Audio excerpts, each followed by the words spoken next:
Hey, family. And we are live.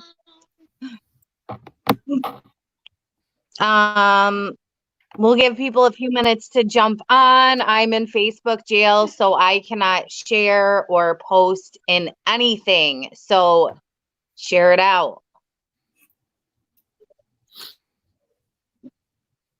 Okay. Jail. And anything. Ah. Mute something. All right. Muted. Hey, Chris Perry. What's up, Chris? That's right. There goes the neighborhood. I've had too much caffeine. Welcome. Hi, guys. Hi, Carrie. Hi, Shane. Hi, Brandon. Okay. So we kind of wanted to pick out a topic or like a theme that we were going to go over, and Gary found something awesome. And that's what we titled it after. What are the 10 basic principles of recovery? I'm echoing. Did you hear that? That was me, sorry. Oh.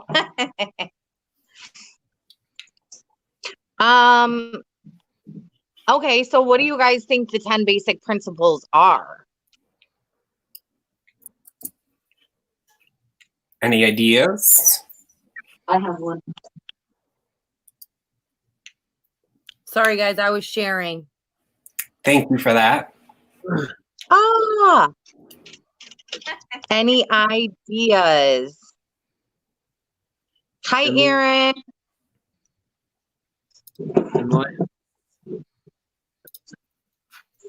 What is your idea, Jacob?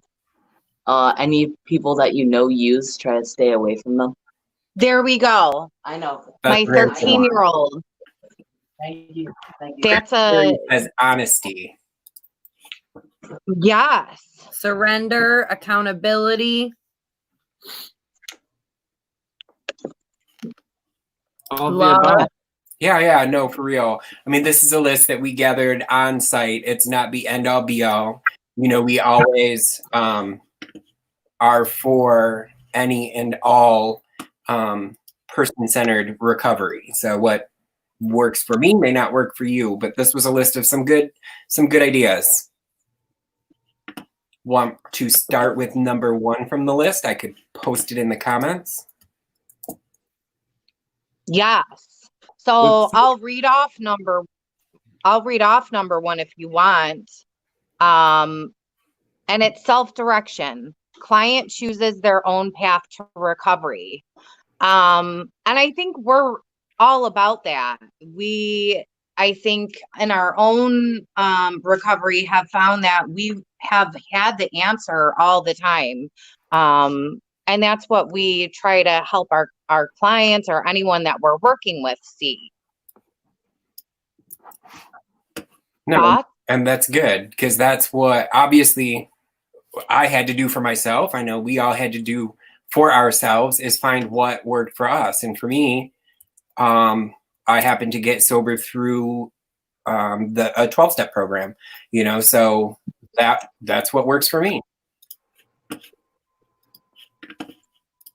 And that's AA, correct? Correct. And they're doing so many things online, Zoom meetings, everything like that, right? Oh yeah. My home group has moved to Zoom. In fact, the Rochester area intergroups meeting list has essentially become a Zoom meeting list. Almost all of the meetings in the area have moved to Zoom. Oh, wow. Nice. I had looked at the NA intergroup for Rochester as well. I'm not familiar with the meetings myself, so it was a little bit hard for me to navigate the website, but it looked like it said all meetings were canceled. I didn't see any information about Zoom. I don't think that wouldn't be the case, but Unfortunately, like in our area, there aren't any. However, if you go to like na.org, it'll pull up all of the Zoom meetings that are like all across the country. Just unfortunately, like there aren't any in Rochester. There's some in Syracuse and like Buffalo, but our area hasn't like gotten on board with that, I guess. okay. I'll put that in the comments, the na.org. You know, and it's like, why not go to a meeting that's out of state or across the country? It's basically the same thing we're doing here. We're not getting together in person. You know, I actually was able to attend my original home group where I got sober at in Charlotte, North Carolina. Oh, wow. Last Tuesday, yeah. And I'm gonna. Oh no, I wasn't able to go. Damn, I missed it. I was gonna go yesterday, but yeah, go to meetings anywhere. Travel. That's actually Right. really cool. I was just thinking about that for you, Karina, because you know, talked about how NA in Florida was different than NA in New York. Like, I wonder if my old home group has Zoom meetings. Right. What's the name of your old home group? The 615. And that's where in Florida? It's in Bradenton, Florida. Spell that. Bradenton. Perfect. You're looking it up, aren't you?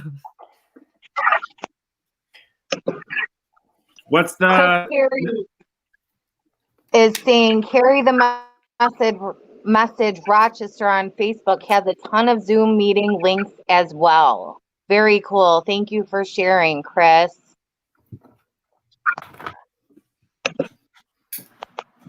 what's the second What? thing? What's the second of the things on the list? So the second thing is individualized and person-centered.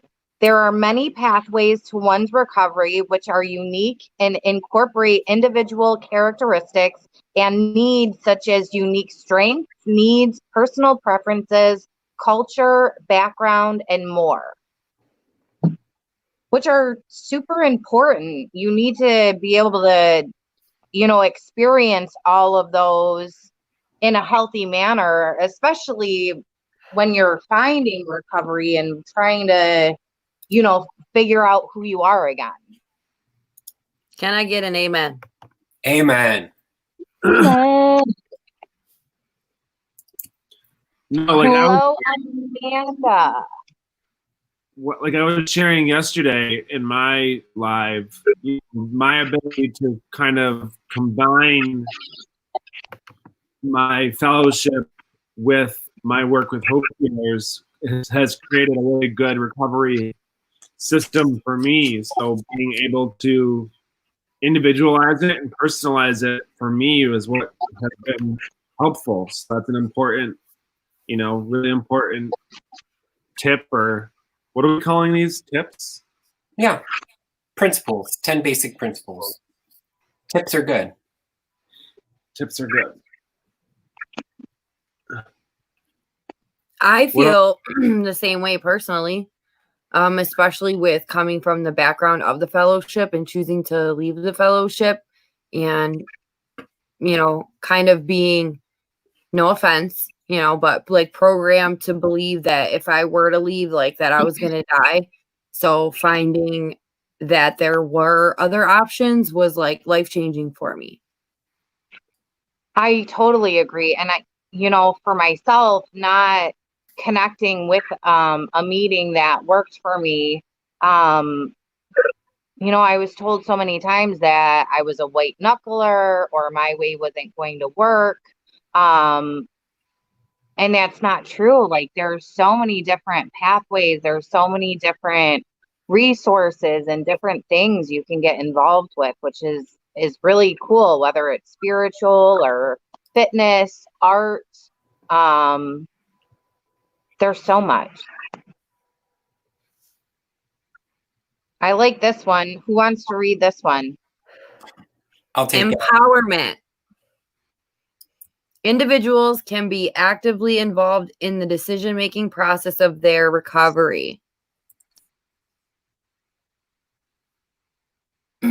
I think that is really huge and really kind of the foundation of Hope Dealers is empowering people to make their own decision, whether it's the decision of being ready for treatment or, you know, after somebody gets out of treatment, their decision to choose fellowship, not choose fellowship. I feel like that we as a unit really try to empower people to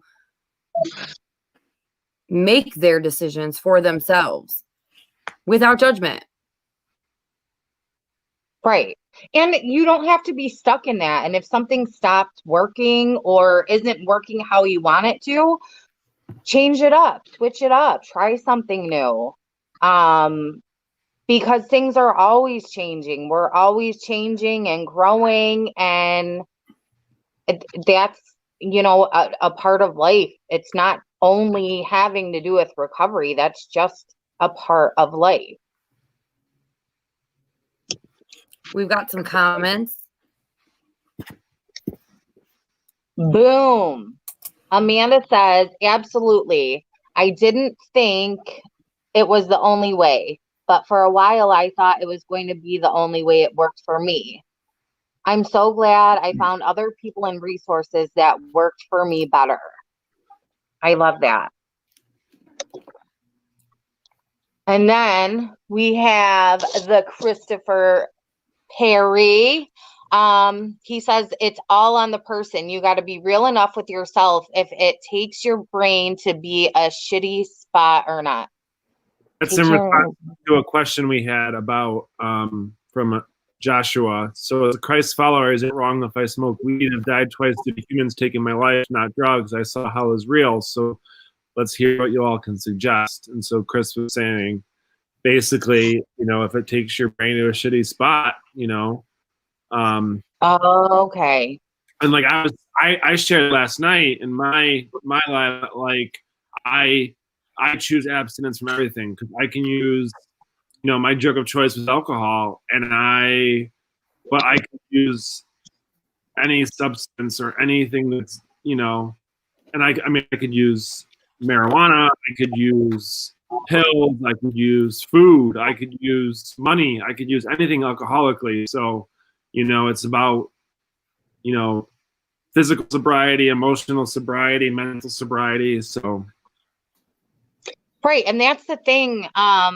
Everyone's recovery is different. It looks different. It feels different.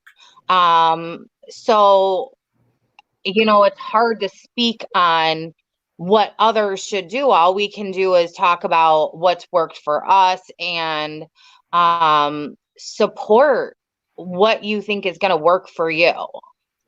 Right. Or even be able to say whether that's right or wrong. So Josh is saying smoking weed doesn't depress me, but it may cross the Bible reference to stay sober-minded, etc. I don't know. It doesn't change my mind. Makes me vent to others more. LOL. I'll kind of piggyback off what Jason said too. I know some people who smoke marijuana. I don't judge, doesn't matter to me.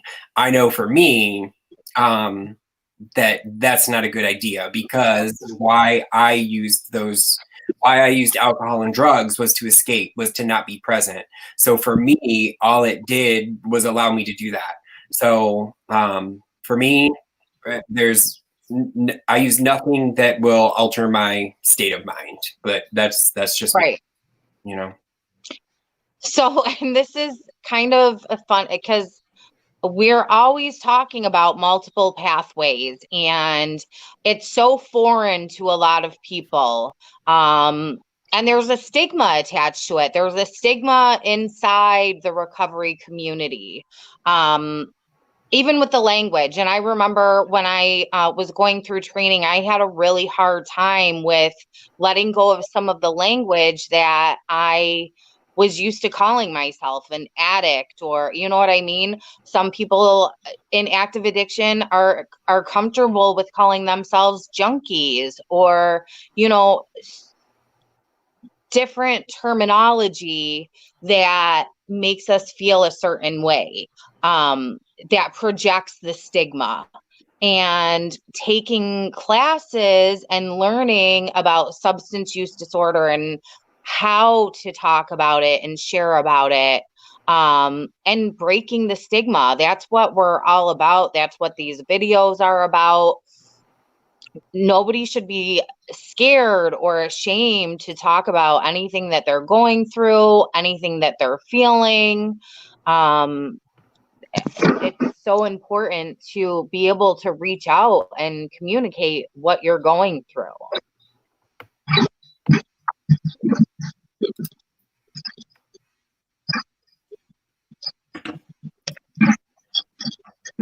Let me get the next principle. Yeah. Holistic. Recovery should focus on a person's mind, body, and spirit, not just the mental illness or addiction itself.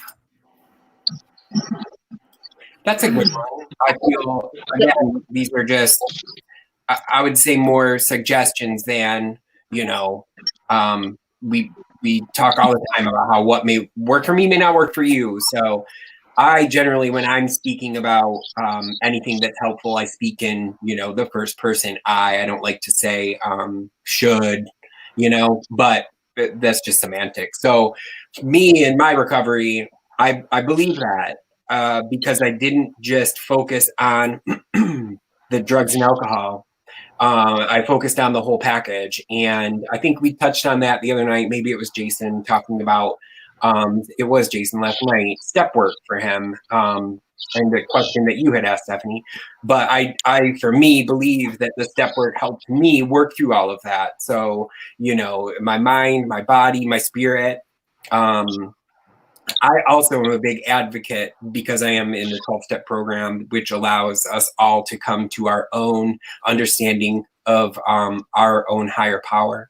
Mine's still evolving. You know, I had a real problem with religion. I grew up as a Jehovah's Witness, and I had a preconceived notion of how I thought God perceived me. So that was kind of like a roadblock for me. But through my recovery and through working with my sponsor and the 12 steps, it's growing, you know, and I wouldn't say I'm religious. I'm definitely spiritual. And I do call my higher power God. You know, I don't understand it fully, but I'm okay with that. I think that's so normal. I can relate. I don't, I believe in God too, but I believe in so many different things. Something happened. What happened? You sound like you're underwater. Really? Sorry. I love you. Under the sea. Further underwater. Under the sea. I didn't do anything. What Sorry. did you do? I didn't do anything.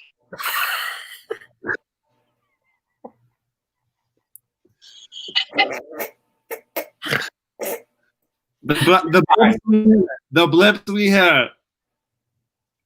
You're fine. It sounds better than it did in the dry run. I don't know. It's okay.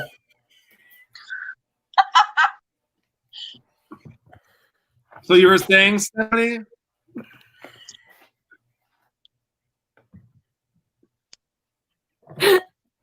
Well, talk about she's figuring it out. It's really okay. It's just a little quieter. I'm trying to fix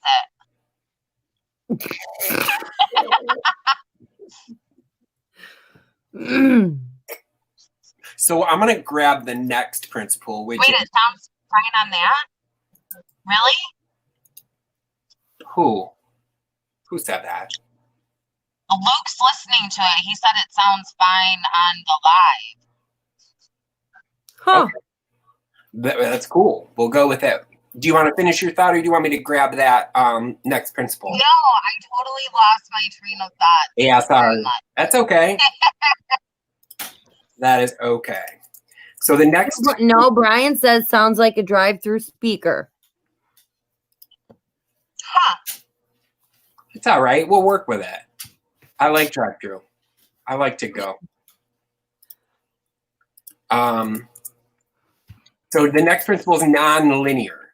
Recovery is based on growth and learning and is considered a continuous process rather than a step-by-step one. Who's got some thoughts on that?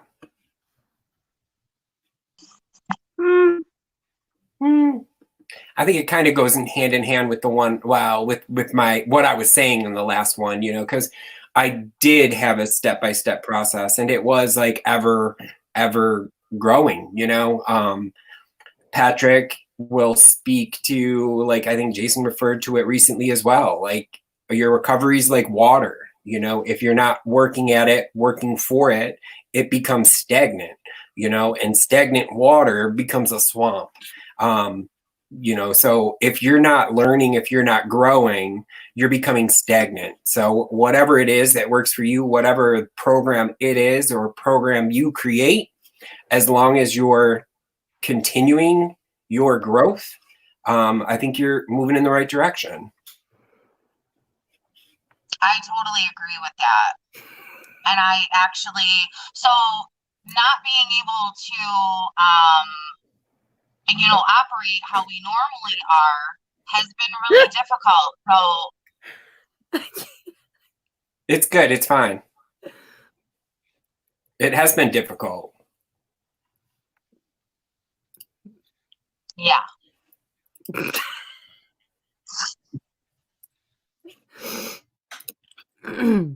What happened? Did she take herself out, or did you? No, she took herself out. She'll probably try to log off and log back in. So Neff's just going to reboot her phone probably and come back. Like, I see this tip as kind of, personally, I see it kind of like contradicting itself, because like I see Chris saying, like 12 step, it's not a step by step and you have to follow that, and that's once you reach the end, then you're done.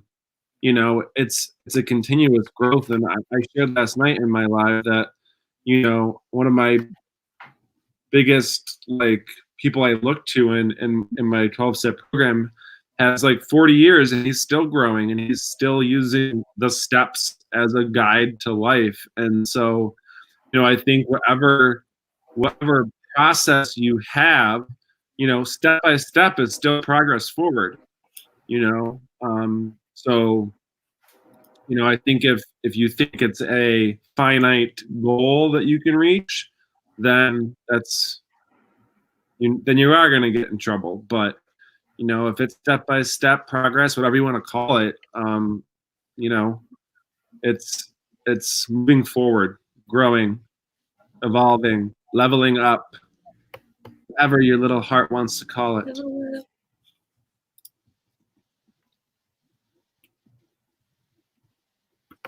No, I agree with all of that. I think too, ever since joining Hope Dealers, in my 12-step program, I'm always open-minded, for everybody else, because I know, even I was always encouraged, to not judge, whatever, so that was inside my 12-step program. So when I first started coming around, I didn't fully understand other programs, but I never judge or knock it. But I'm really gaining a full sense of understanding of all these other programs and all these other ideals, and the person-centered recovery, and really opening up to that. And I see a lot more organizations and people and institutions adopting those principles, and I think it's really good.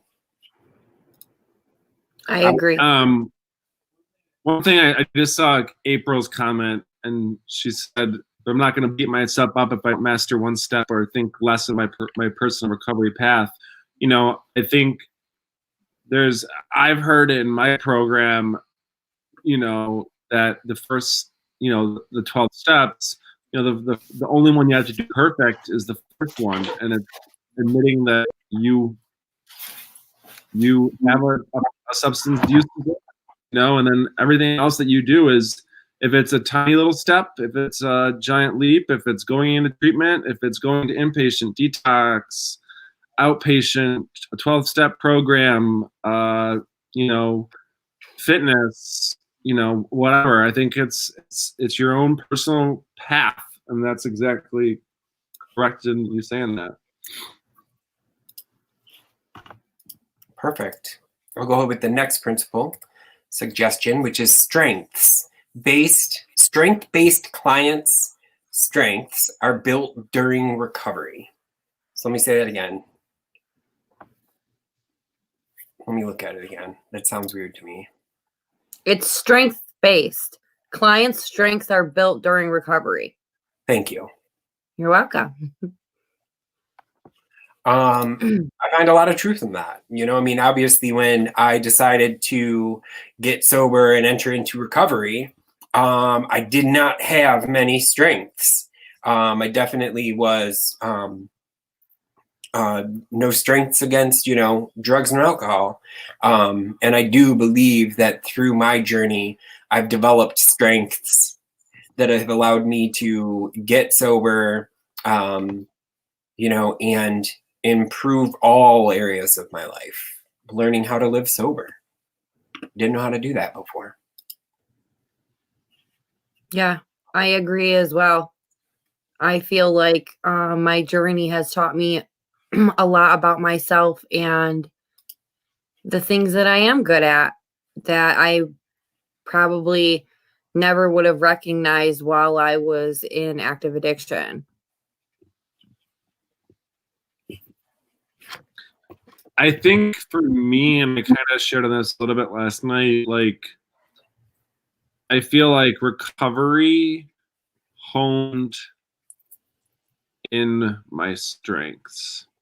Because, like, I'm a perfectionist through and through, and, like, I, you know, came in with a certain, you know, skill set of living and whatever, but, you know, like, it honed in my compassion and made it be, you know, properly motivated.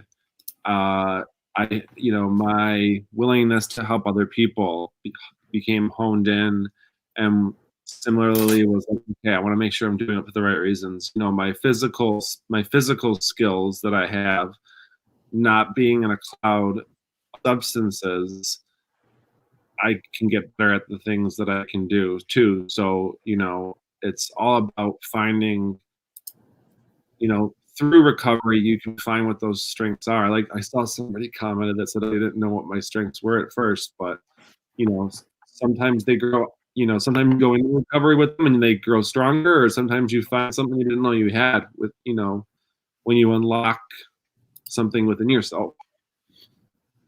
Do you feel like your recovery has allowed you to become the person you were always meant to be? Like, do you know what I mean? Yeah.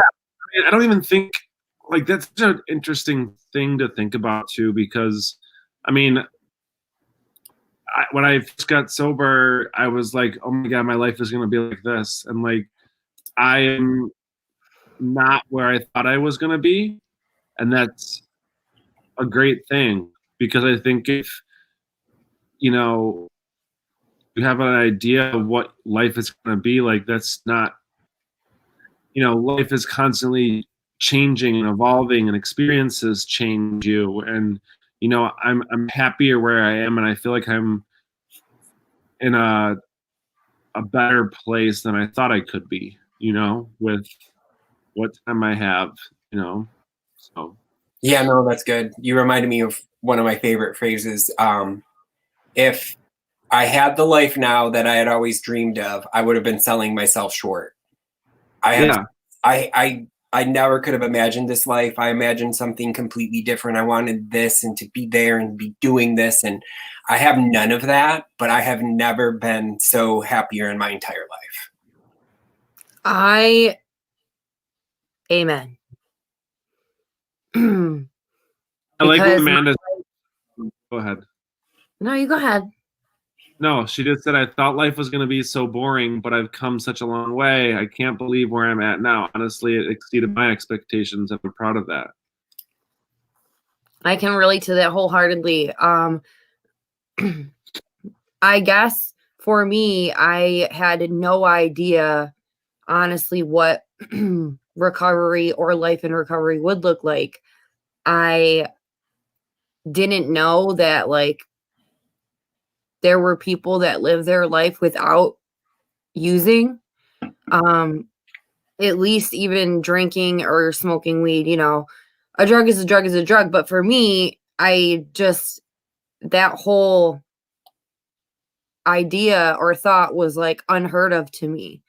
So, you know, coming into recovery and finding my own path in my own way, my life is literally like, I could have never imagined the life that I'm living right now, especially being a mom. Like that was just like never in the cards for me. I never thought that I would be a mom. I never even considered it, honestly. So that's like my biggest blessing and greatest achievement, probably, aside from, you know, getting clean, because it was never even a thought. Nice. Yeah. See what the next one is. Respect, acceptance, and appreciation by society, members of the community, and healthcare services is critical to a person's recovery.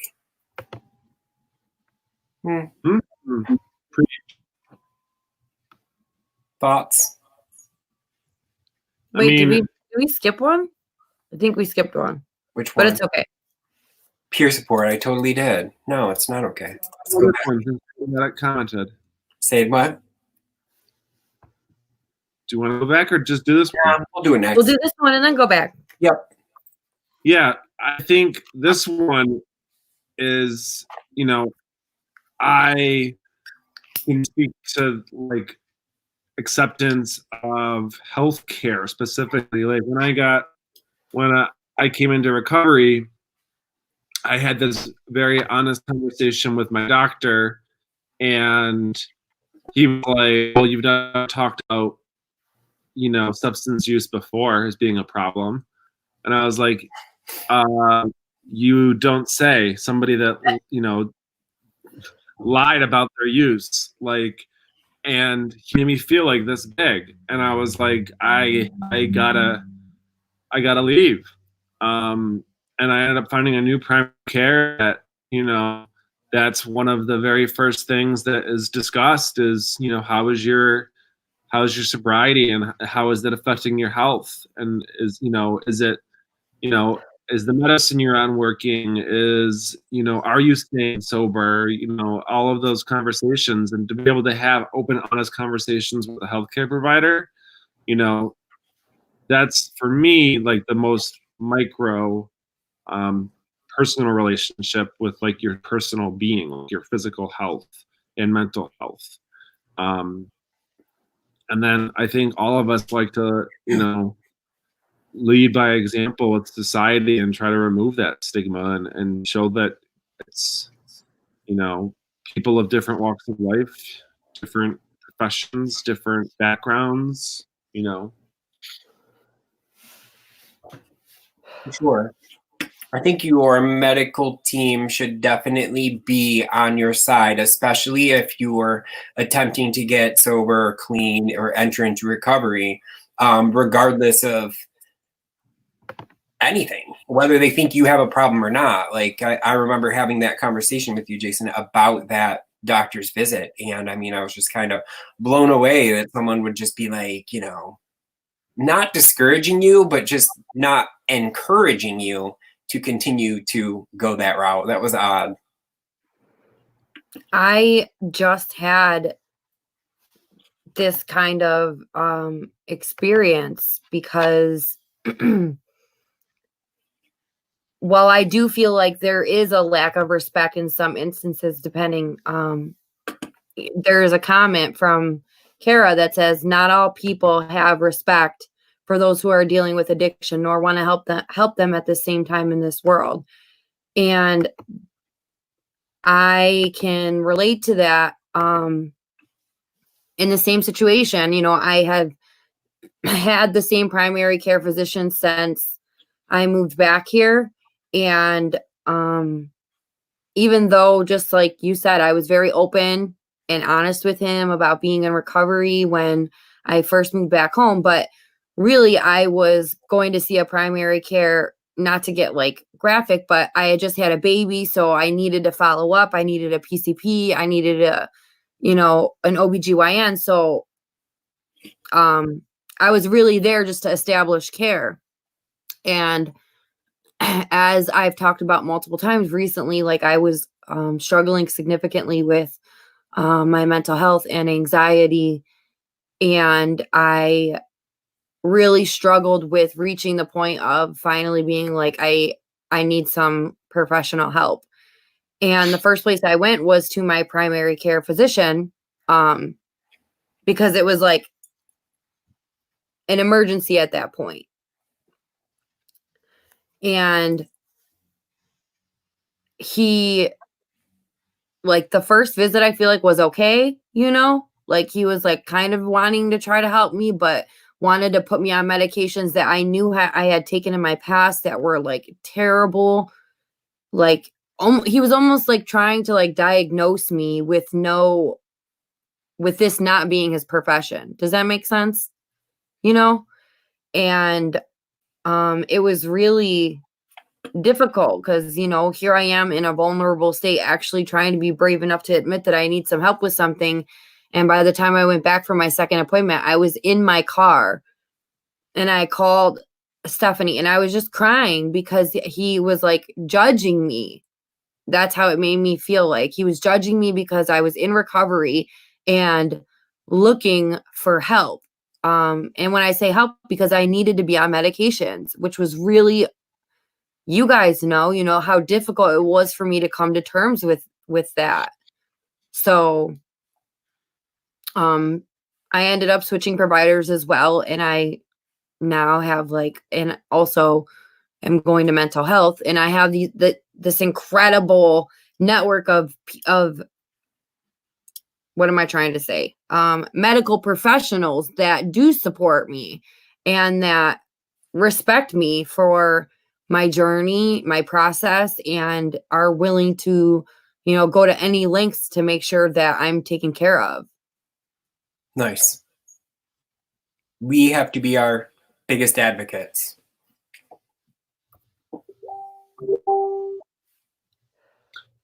But I also think too, I also really respect, and I hope this comes out correct. Like, I can sometimes think I know what's best for me, and I do to a certain point, but I also really respect, like, I got off some medication when I came into recovery, when I was in partial hospitalization, because I didn't think it was appropriate for me to be on. And I had a discussion with my doctor, and I said, I want to get back on that. I feel like I'm in a good place now. And she was like, well, you know what? I'm not going to, throw you back in head first. Like, I'm going to, knowing your history, I'm going to give you a little bit. And if you need more, then you can come talk to me, and then we can reevaluate. And so I really, I think what you kind of were talking about is establishing that open, honest relationship can also keep me accountable, and also I can trust they have my best interests in mind, not just writing 8,000 scripts just to give me what I think I need, so I kind of find like a duality in that kind of thought process with the primary care. So, but no, yeah, good point.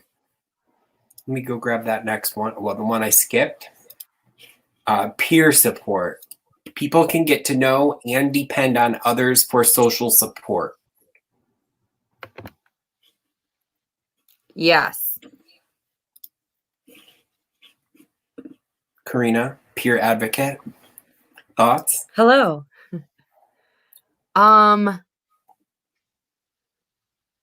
Being a peer advocate is the greatest job that I've ever had.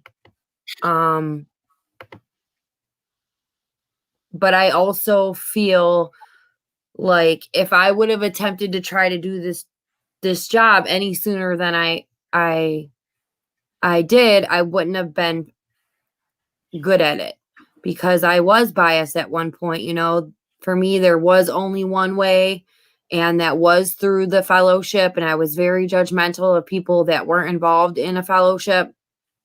So throughout my process and, you know, going through the trainings, well, by the time I went into the trainings, my, you know, mind had already been changed about multiple pathways. I feel like when it comes to, and let me be clear, because I'm not referring to mental health because that should be, you know, done with professionals. But when it comes to struggling with, you know, thoughts of using or struggling with your coping with your feelings, being in recovery, day-to-day things that are happening, there is no better person than that you can talk to than a peer, than somebody else that is living their life in recovery, trying to figure it out just like you are, that maybe has had some experience in what you're going through, just to offer their support or even suggestion if necessary.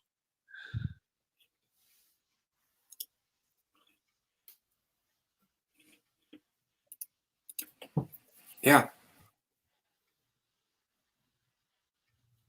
I think having someone working with you, like a peer advocate, being one of the very first people into your recovery journey and helping you navigate the systems and the programs and helping to show you your options, allowing you to determine what's going to work best for you, has been a very successful formula, I guess I would say.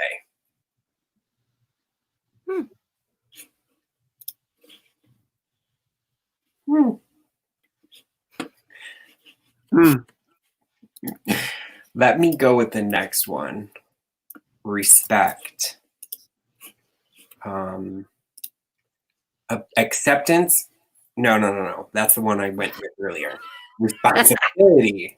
This is how you know it's real live. You know, individuals are responsible for their own recovery progress. I think I even saw somebody say that in the comments not too long ago. You know, honestly, who's gonna do it for you, right? Gary. Me. But for real, I am responsible for my own recovery. A lot of people will probably agree with me that I was not going to get sober until I was ready to get sober. Everybody knew I was an alcoholic. I knew I was an alcoholic. Strangers knew I was an alcoholic. People were putting AA meeting lists on my door. Didn't matter. I was not going to do anything about it. I knew at that point, I thought that this is life. You know, I was like 21, 22, 23. I'm like, I'm an adult. This is it. But, you know, it took what it took for me to start the process, and nobody could do it for me. A lot of people wanted to. It just doesn't work that way. We have a lot of comments. Yeah. A little bit. So I'm just going to read a few really quick. Hannah said that she agreed with me that being a peer advocate is the best job she's ever had. It's opened her up more and opening my eyes for myself to be more open as well, and that she loves it. I'm so happy that you love it, Hannah. I think it's a perfect fit for you. Before that, April was saying that learning to trust is part of growth, and I have learned is very scary, and it can be. There are some replies to her comment. Amanda says, definitely, while we're in active addiction, we don't trust anyone, so learning to do so is difficult. But that you can find someone who you can totally get and trust and rely on. It'll help you so much. And I think that that's an excellent point. Building a support network of people, I feel like, is 100% crucial in this process. We all need somebody to talk to.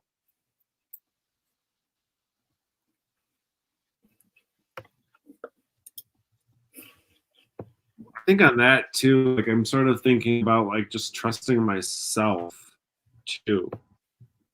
Like I think of how many times I was like, oh, I'm not going to use today. I'm not going to drink today. And then it ended up happening, you know? And so trusting myself in the whole process too, and being gentle with myself to, you know, trust myself. And once I trust myself, then I can trust others too. So it's a multi-layer process. If you can't trust in yourself, how are you going to place trust in somebody else? That's a very good point.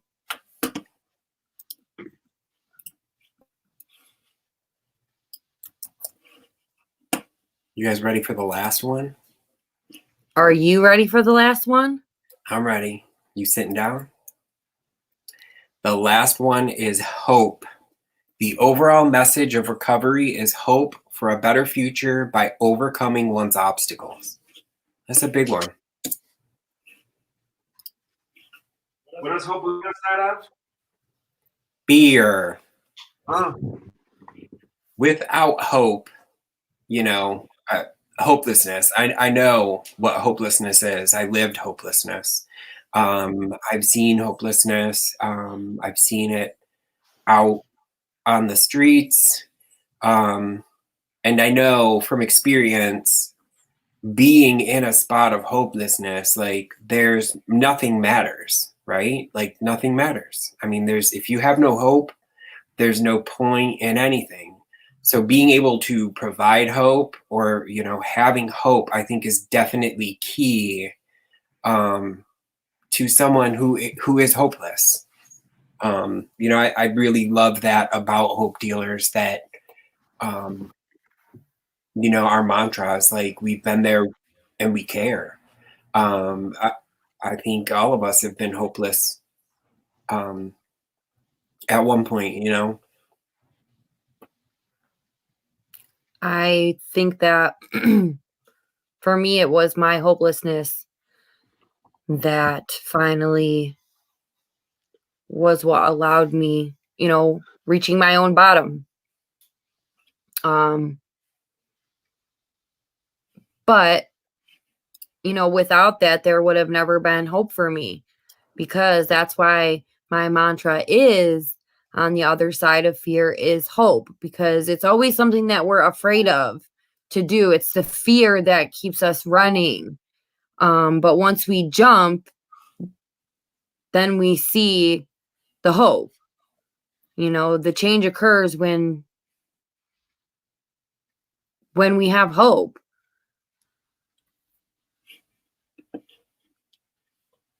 Hannah says, without hope, you don't have drive to keep moving forward. Very true. Chrissy Platt, yes, love this. No more getting stuck and making excuses. I was hopeless. I felt stuck. I'm still here and keep hope alive through helping others. That's a big one for me too, is getting out of myself and helping others, being selfless, giving, you know, you got to give it away to keep it. Really, really big one for me. That's really good, Chrissy. And then this is actually Nicole saying, absolutely true. I'm not a recovering addict, but my hubby is, and I know it's a daily struggle. He is an amazing person and has a heart of gold, but with all this going on, it makes everything harder.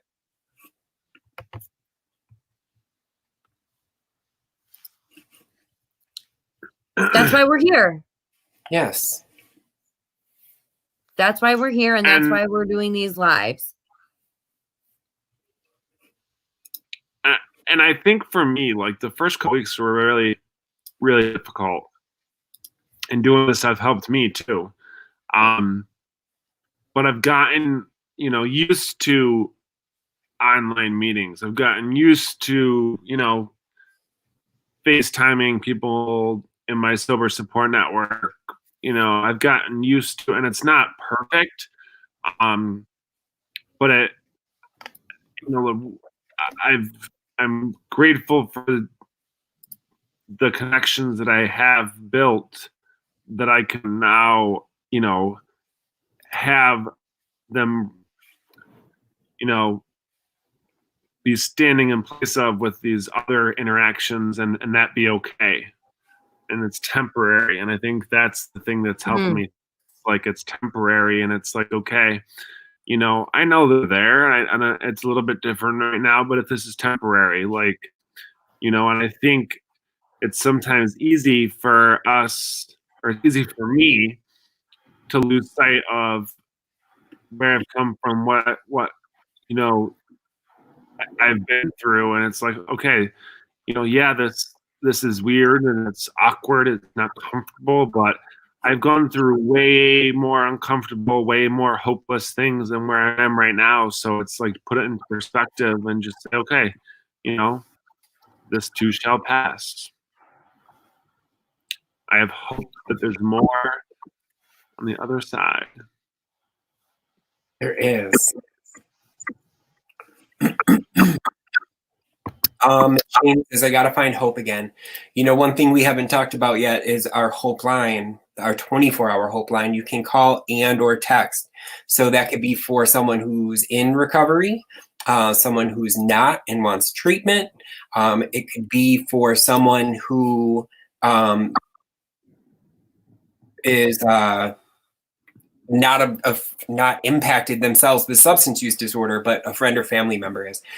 All of those things it could be used for. So, I know we had people that watch from far away, that they're not close enough to be involved with our organization on the daily, but we're always available. We're just a phone call or text away. We've got excuse me, quite a few volunteers on our hope line that will answer. And as a group, we've experienced it all. There's not anything we haven't experienced. So, if you called and got someone that wasn't able to, help you with a certain situation, we all know that we can just reach out to one of our peers and have them give you a call back.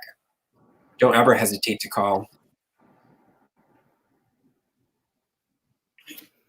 Hannah is saying, I just want to thank you guys. I was feeling really off and blah today. Excuse me. Tomorrow is Joe's birthday, and I've been off all day because of it. Thank you for your love and support. Thank you for bringing a smile. And then it's supposed to say, to my face. We love you, Hannah. We love you so much. Miss you.